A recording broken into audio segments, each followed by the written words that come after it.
Hello and welcome to SDA Tech Forum. In this video, I'm going to walk you through Identity Service Engine or Cisco ISE and how it is positioned within SDA solution. So this is a SDA primer, and then we will, in follow-up video, we are going to see how to integrate ISE with DNAC and roll out SDA solution. But before we do that, I want to make sure my audience has a very good understanding of what is ISE. Okay, so Cisco ISE is a radius server. So the core function is it's a radius server, and but it can do way much more than that, right? It has evolved since then. And if you are not familiar about radius and TACACS, I have done another video. So go in my channel and you can search for that, how to use ISE for TACACS purposes as well. So what else it can do? It can be a policy server. It can provide segmentation in the network, and when we roll out SDA, I'll show you how to what I mean by segmentation, at macro level and micro level. It is the industry's best solution for the guest access. Like you have visitors or you have a sponsored guest coming to your facility, and how you can extend your network access and limit them, that you can do via ISE. It can provide you visibility into your enterprise network, that what is connected, printers, Apple laptops, Samsung mobile, and all those different varieties vendor. So it has very good profiling capability. Also, it can support exchange broker. So PX Grid is a industry standard now. Earlier it was Cisco proprietary, but now PX Grid is a industry standard, which is used to share contextual information among multiple vendors. And PX Grid is a very important part of SDA solution. It can also act as certificate authority or central identity store, like Active Directory or something. Obviously, it may not scale, but if you want, you can use it as your identity source. And all these features, other than radius, so ISE has different tiers of licenses. I'm not going to go very much detail into licensing, but here is a like very high level. So you start with base license that gives you the radius and the guest solution and the trust sec. So three core things you can still do with base licenses. But if you want to do more, like PX Grid or MDM integration, that or maybe to use it as a TACACS, you need additional licenses on top of base, which is plus Apex device admin. And if you are using any connect, maybe you need another license. So for licensing, probably the your best bet is to go and check Cisco documentation, updated documentation. Okay, ISE, how it is deployed? It is deployed as a distributed architecture for scale and redundancy, and this generally we call it ISE cube, and the different nodes which hold different responsibility, they are called personas. So what I mean by personas, let's discuss that. So in ISE, generally you have three personas: PAN, which is policy admin node. Policy admin persona is responsible for synchronizing the database across all the nodes within ISE deployments. There can only be one or two nodes with the policy admin, so you need one primary and one standby. You really don't need too many PAN nodes, because it is where you define your policies. MNT node, so within ISE, the logging part is totally separated, and that's why you have a dedicated node for logging, which is called monitoring or MNT, monitoring and troubleshooting. So you can have again two MNT node if it's a distributed deployment. One is primary and one is secondary. Policy server, this is the workhorse of ISE cube, so all your endpoints, they are actually talking to PSN, getting authenticated, getting their policies downloaded. So this is where all the real work happens, right? So that's why we call it as like a main part of ISE cube. It acts as a radius server, handle authentication requests coming from endpoints, performing identity lookup, policy evaluation. It issues the results, and it is also very critical for guest access, profiling, PX grid, and SXP, Security Exchange Protocol. What is SXP? We'll talk about in next video when I walk you through the CTS, Cisco TrustSec domain. And all these above personas, you can deploy as a distributed node, or if it is a lab or limited environment, you can have all these persona bundled in one single node, and that is what we call all-in-one or standalone deployment. And in my lab, you will see that I am running a standalone ISE server with all-in-one kind of configuration. But in production, obviously, you would like to run distributed clusters with different personas defined on different node. Okay. One more very important thing I would like you to read right now, and when we go to demo, you will understand. So now we are ready to jump into demo, but before that, let's understand this, how an endpoint get access via ISE, network access via ISE, right? So a policy set, you define a policy set. Policy set is a collection of authentication and authorization policies that work together. So you have a policy set. Within policy set, you have collection of authentication and authorization policy which work together. When authentication requests enter ISE, the incoming attribute are compared to the authentication rules in top-down fashion, and I'll show you in demo. Successful authentication then pass for authorization. So authentication happen first, and then if it passes the authentication or auth C, then it is forwarded for authorization, or we call it auth Z, within the same policy set. Creating authorization result. What kind of authorization result you can have? You can have dynamic ACL. So one system is authenticated based on policy defined, it can receive some ACLs, or if it is a TrustSec implementation, then you can also supply, or ISE can also supply security group tag or SGTs. And when we do SDA solution, you will see that SGT plays a very important role in overall SDA solution. So now let's go and jump into the demo of the ISE node.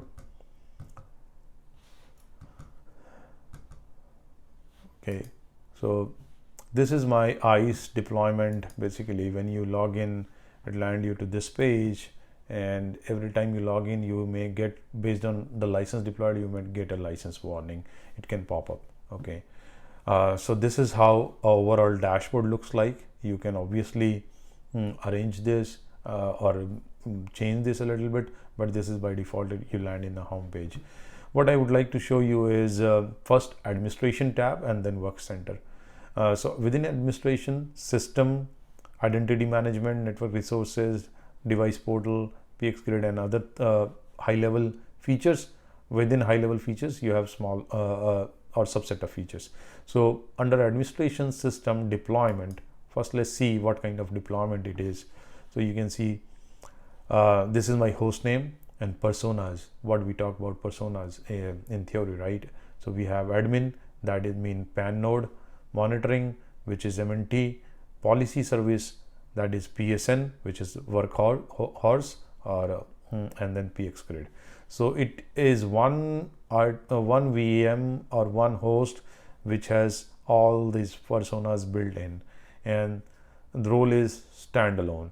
Okay, that means there is no failover configured. If I click on this, you can see edit node, and here I can actually click on what features I want. So role is standalone. I want it admin node, PNT node, policy server, and look here, PX grid. This is optional. You can come and enable this, and also SXP. You can also enable SXP services if you are using SXP in your network, and I'll talk more about it. Okay, so this is how you choose your features or enable your features. Okay, so this is a standalone deployment. Let's talk about licensing real quick. So if you click on administration, system, licensing, you can see what license you have. You have wireless, VPN, wired, everything is enabled. That means my licenses looks good. and you can see license accounting here, base plus apex. We discussed that earlier, and these are the licenses involved, what are when they are expiring, and also if you have license, you can simply import the license file till the time you have not enabled Cisco Smart Licensing. But in very soon or in future, Smart Licensing will take effect, and then you really don't have to import license what you get from Cisco. If you want to upgrade, obviously this is the straightforward upgrade button, and you can go from, I'm running ISE version 2.6. ISE 3.0 has also released now. So if you want to upgrade, you can simply click on upgrade and upgrade by creating the repo. But I'm not going to show you in this video. Some time on time we have to do patch management. So ISE is a little different from Cisco iOS or network devices. So ISE releases patch for bug fixes and all, and if you want to install any patch, you simply come here, click install, import the patch, and you can just install the patch.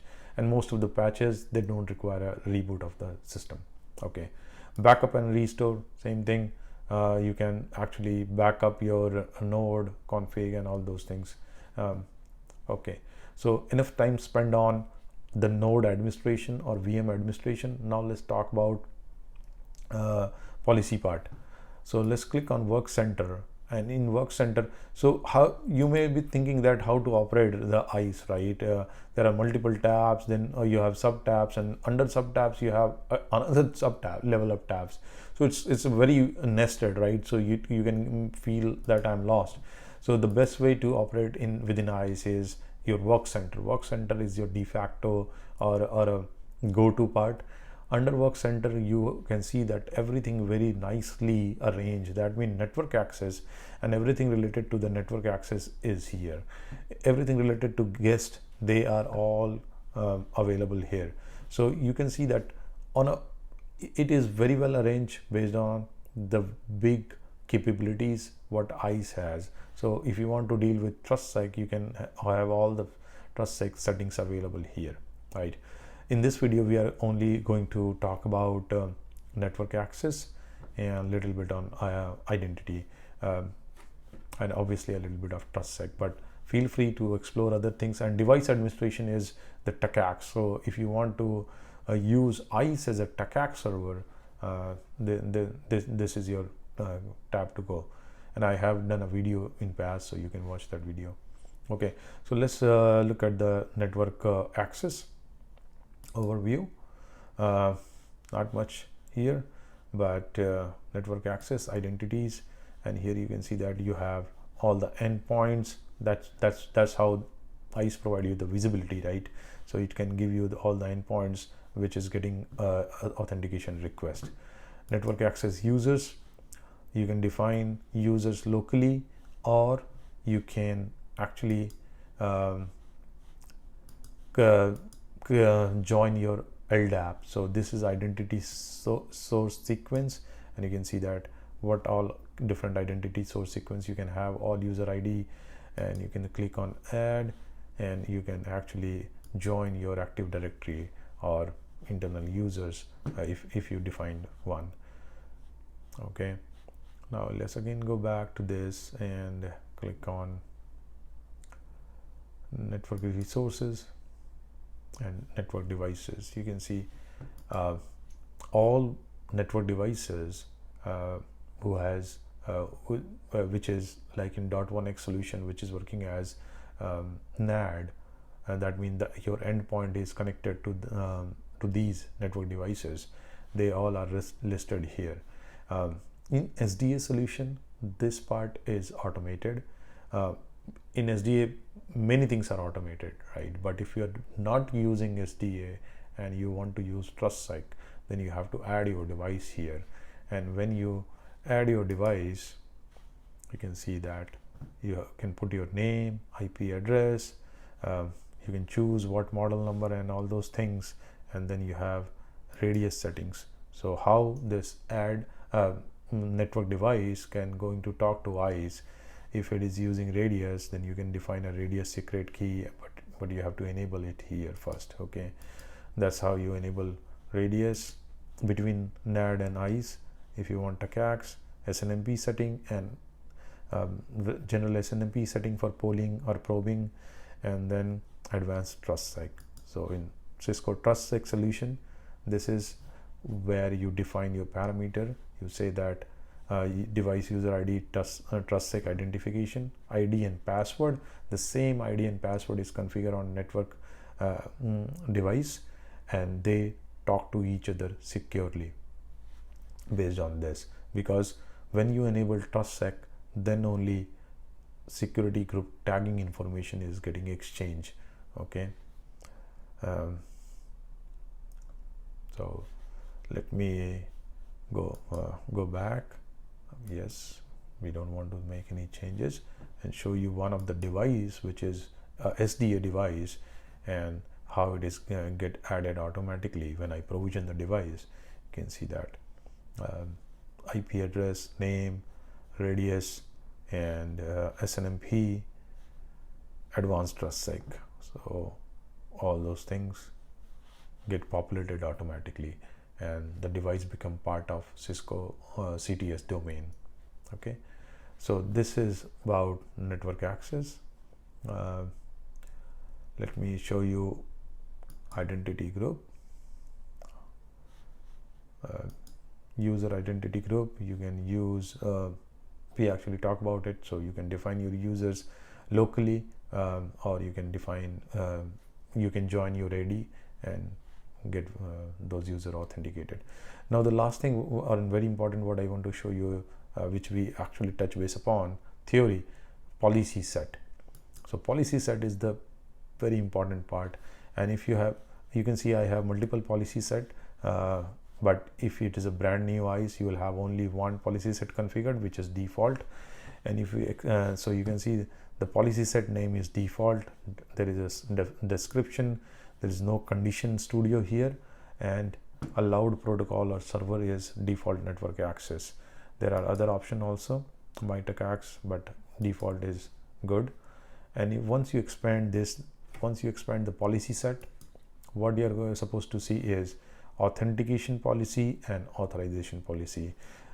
Ignore exceptions for now, okay, since this is a overview class, and I mentioned that policy is a policy set is a combination of two things: authentication policy and authorization policy. Once authentication happen, authorization authorization policy send attribute like dynamic ACL or security SGTs, right? So let's look into authentication policy of default policy set.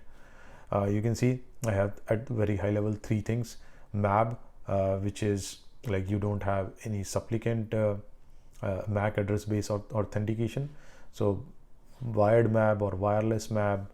Then you have .1x port based network authentication. Again, it can be of two flavor, wired and wireless, and then default.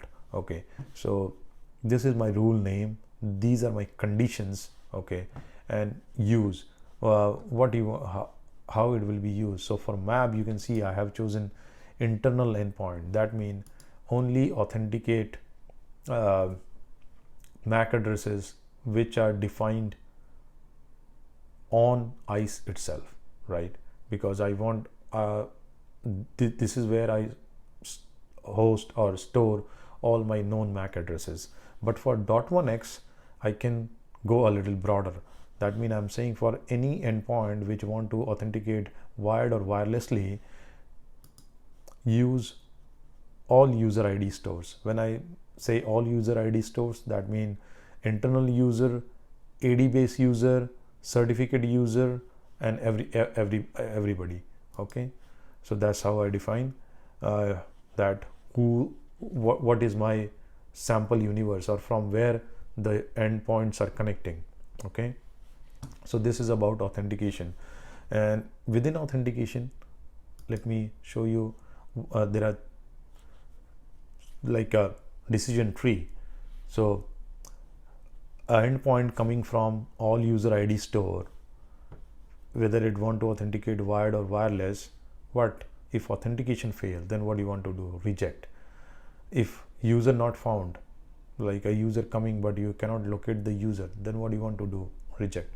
If the process fail, then drop.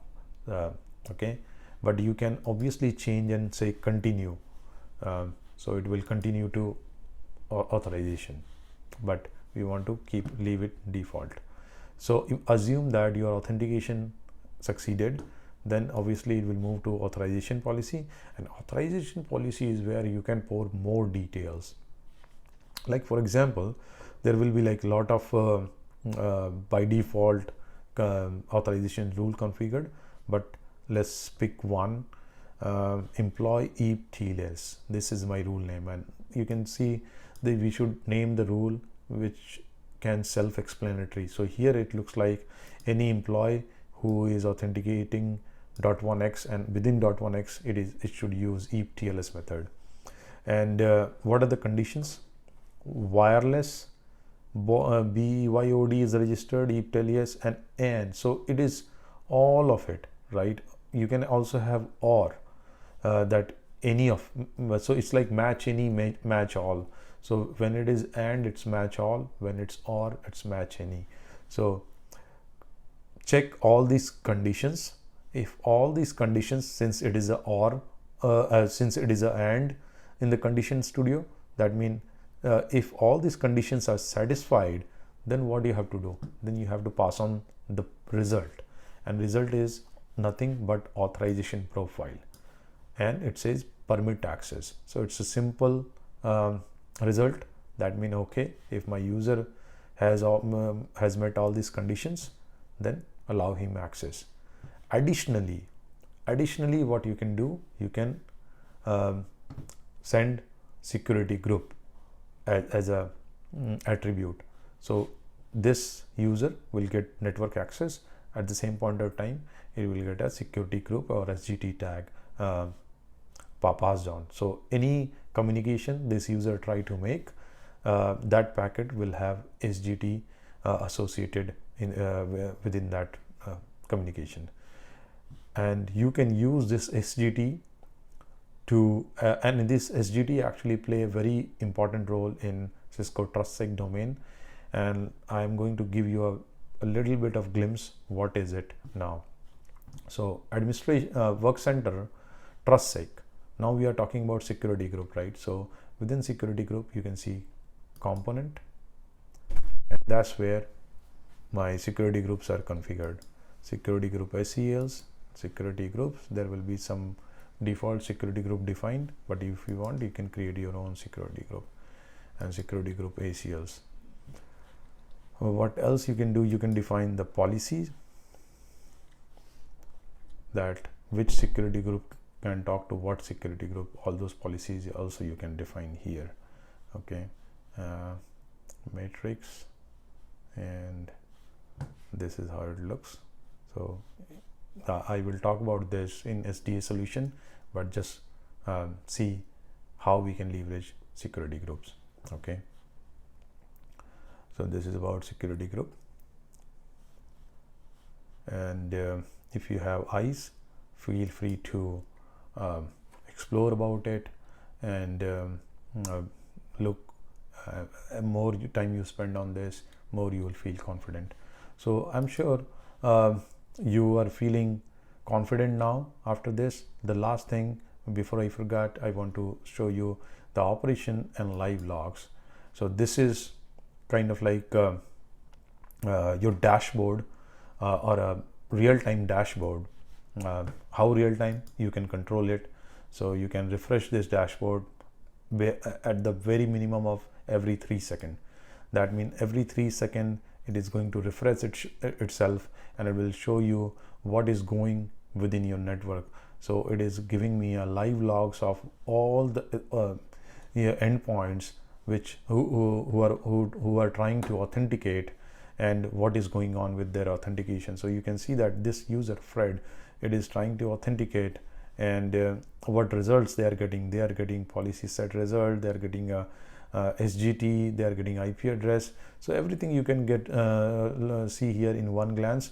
And also you can just click on details, and if you click on detail, the detailed report about that particular entry will open, and you can read everything here, all the information. You can see how much detail we are getting, right? It will tell you what kind of workstation it is, what MAC address it is coming, what username it is trying to authenticate. It will also get you what IP address it has got after authentication, what kind of identity store it is using. So it is using internal users, but if it uses any particular Active Directory, that will also shown what authentication method it use, and most important, what is our NAD or network device where this host is connected. And you can see what after authentication, what authorization profile it has received, what security group it has received. All the information in very much detail you will get from here. Okay, so I believe I have shown you everything from ISE administration, which is administration deployment, to policy set, how to define your network devices, how to define your identity sources, and PX grid. So PX grid, maybe let's revisit PX grid one more time. So if you click on deployment, yes, here is a PX grid services. So if you are exchanging information, contextual information with other devices, then it will be reflected here. So in my view, you can see I'm having a PX grid connections with my DNAC, and that's it shown here. But PX grid is not limited to DNAC only. There are a lot of other third-party vendors which you can share in contextual information, like live action, right? That is one of the example. So it is now not proprietary anymore. It is an industry standard. So you will see many vendors will start supporting this capability. All right. So thank you. I think this is good enough. And in my next video, I'm going to show you Cisco TrustSec. Thank you. Thank you.